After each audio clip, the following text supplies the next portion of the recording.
the mastery of your vortexual, vibrational reality is unspeakable, really. It is not unfeelable, but it is unspeakable.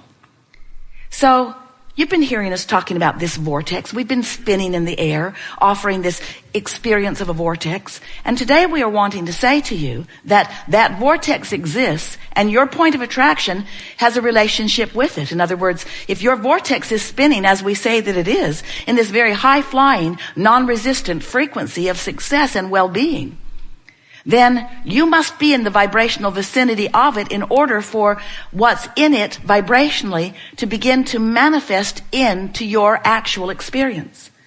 And we've been describing that point of attraction as your vibrational grid. It's like the framework that will fill in with the details. But you establish the framework, the vibrational framework, and then the details fill in that match the framework that you have accomplished. And that framework we're calling a grid. Maybe there are better words. It's the word we're using for now. Your point of attraction, your grid. So in order to explain all of this to people who are not that accustomed to even thinking in vibrational terms, we've fashioned this analogy of this vortex version of you. And we've been saying to you, we wrote a whole book about it. Get in the vortex. Get in the vortex and then apply your effort or your thought or your vocabulary to something.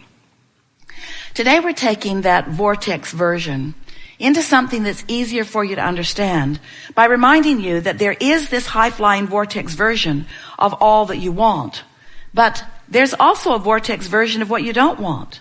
Because every time you give thought to anything, you send a vibration that precedes the actuality of it into motion.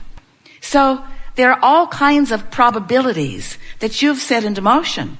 Successful ones, unsuccessful ones, happy ones, unhappy ones. In other words, you've been creating a lot of realities that you're not yet living because you've been sifting through life and you've been setting a lot of things into motion. And the question that we really want to ask is, what is the vibrational proximity of the vortex version of you and the grid version of you? In other words, who are you in terms of vibration and who are you in terms of what you're allowing to manifest? That's really the question of the day, the week, the year, the century, the everything. That's the only thing that ever matters to you is what is your frequency in relationship to the one that you have carefully crafted over all that you have lived?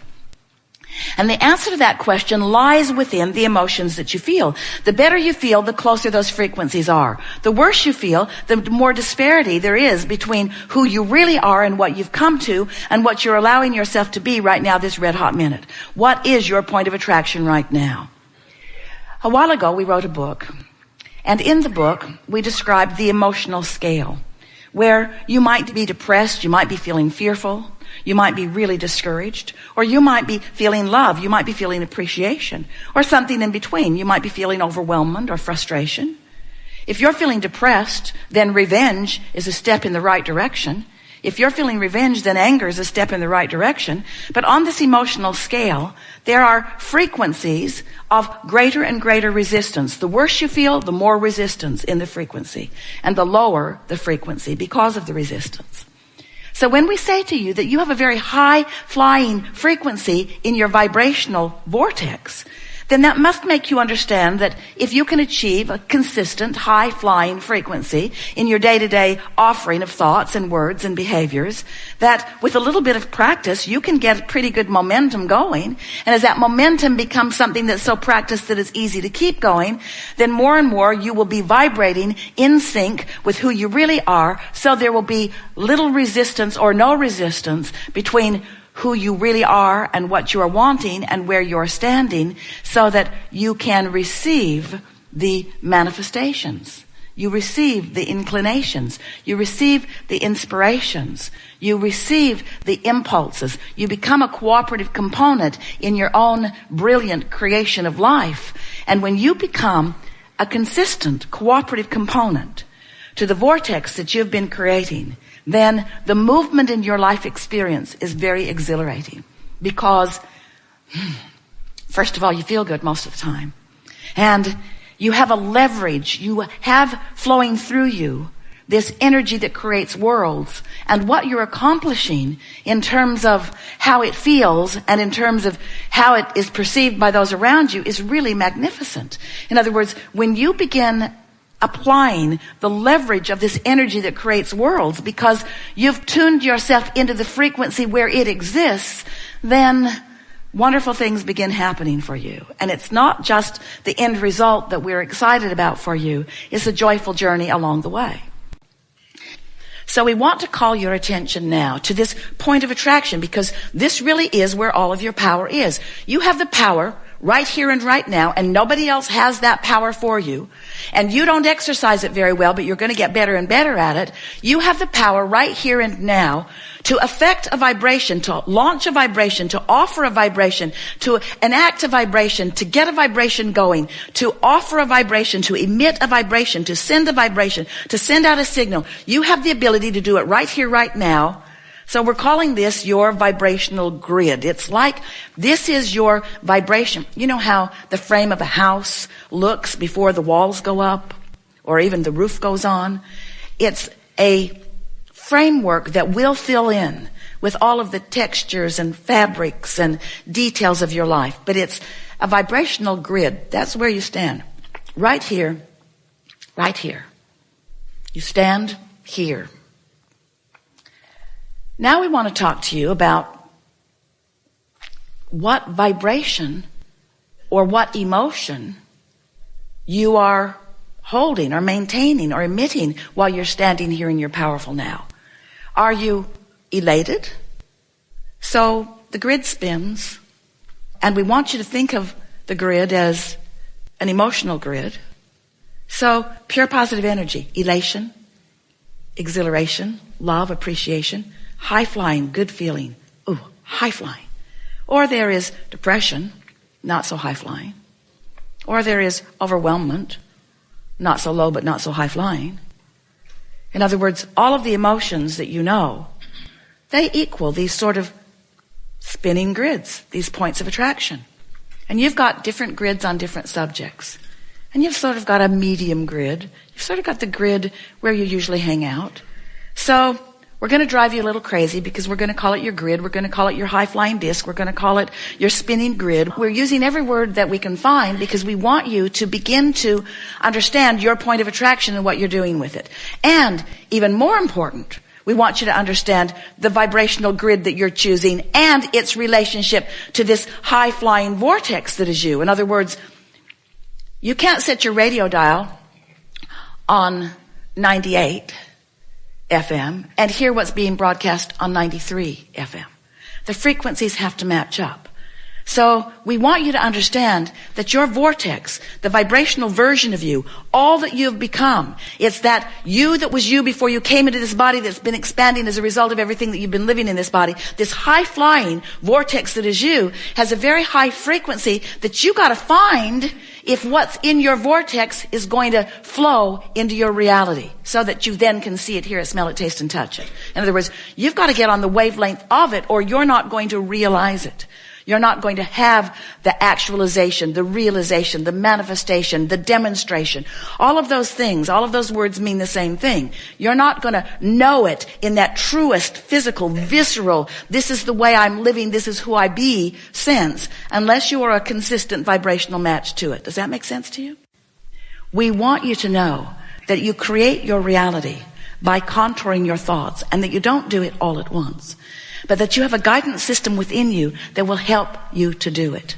And you also have a very responsive universe all around you, giving evidence all day, every day of what your vibrational frequency is. Esther had one of the most enlightening and therefore satisfying days of her entire life at the Del Mar Fair, where grandchildren, Kate and Luke, demonstrated the principle of your vibrational point of attraction with such vividness that Esther will never wonder about it or law of attraction again.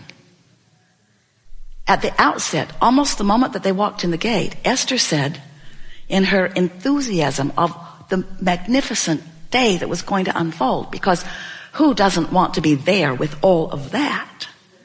She said, there is a lot to choose from, so if you feel attracted to anything, just point at it.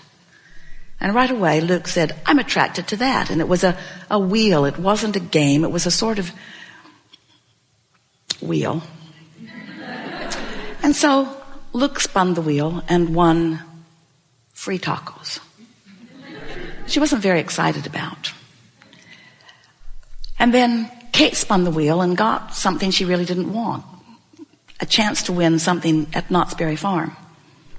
And she looked slightly disappointed, and the nice man said, spin the wheel again, sweetheart. So she did. Got the same thing. The stupid tickets to win something that she didn't want. And she looked slightly disappointed. And the nice man said, spin it again, sweetheart. So she spun it again and got Slurpees from 7-Eleven. Something that she talks about incessantly. So there it began. Kate's world was responding to Kate in the most magnificent way, and Luke's world had turned to manure already. Because not only did he not get what he wanted, Kate did, which just made it so much worse. And then the day unfolded where everything Kate touched turned to gold. There was a basketball game where Luke's really good at basketball. He has a hoop in his backyard and he's really, really good at it. Just came back from Spurs camp. So Luke's throwing the ball and it's just bouncing back, bouncing back, bouncing back. Esther invested close to his college education in the game. 3 more balls, please. 3 more balls, three more, please. Kate threw her first ball and it went right in. And she won a great big Pegasus. Oh, it was so big and beautiful. And Esther looked at Kate and then she looked at Luke. And she could see the momentum had already begun.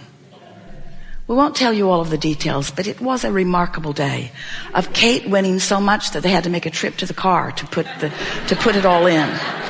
And Luke saying, it's like they don't want me to win. They had gone because there was a train concert. When Esther discovered Train, she called them and said, you have to come, we'll go to the fair and we'll see Train. And everyone was excited because everyone in that family, this family, loves Train. So a nice man comes through the audience and picks Kate.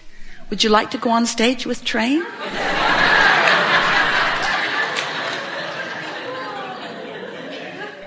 Can you imagine? And are you getting the full implication of all of this? Before the concert, Luke had explained that his favorite Train song was Mermaid, and he knew all the words. That was the song that Kate got to sing on the stage. And then the concert ended. The band left the stage. The audience was thrilled and clapping and clapping and clapping and clapping and clapping, and Train came back. Sang another song. It was so wonderful. And tossed out 3 last t-shirts into the audience. Kate got one of them. And as they left the grounds, Esther thought, I loved this day so much. Because I've been Kate and I've been Luke. And Luke's been Kate and Kate's been Luke. And everyone I know has been one or the other of them. And it was such a glorious opportunity to watch the speed with which the universe is responding to the chosen point of attraction. And it was also interesting to Esther because she wanted more than life itself to explain to Luke, you see, honey, see how Kate feels and see what's happening, and see how you feel and see what's happening. But it was not a teaching moment for Luke. It never is it? That's not the time to talk about what you're doing wrong. It's not the time to talk about what anybody else is doing right. It's not the time to talk. It's not the time to try to fix it. It's not the time to try to fix it for someone you love, and it's not the time to fix it for yourself. Because the more effort you apply, when that momentum is underway, you can't buck your own current. And that is the